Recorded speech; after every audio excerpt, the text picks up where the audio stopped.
Hai, Assalamualaikum warahmatullahi wabarakatuh. Okey, untuk video kali ni saya nak tunjukkan cara kita nak tukar kita punya kad billing dekat MongoDB. Okey, bila kita dah login, lepas tu kita pastikan kita dah pilih organisation dengan project.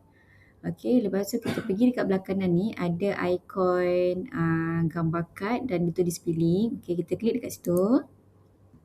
Lepas tu kita klik overview. Okay, dia akan keluar macam ni lah. So dekat belah kanan ni ada payment method. Dekat sini kita klik edit. Okay, alamat ni pun kita boleh edit juga ataupun kita nak update. Dan ini adalah payment method. Yang ni kad kita dan kita klik edit. Seterusnya kita boleh masukkan lah nombor kad, expiry date, security code. Lepas tu kalau ada promo code kita boleh masukkan dan kita klik save payment method dekat bawah ni. Okey, itu saja. Terima kasih.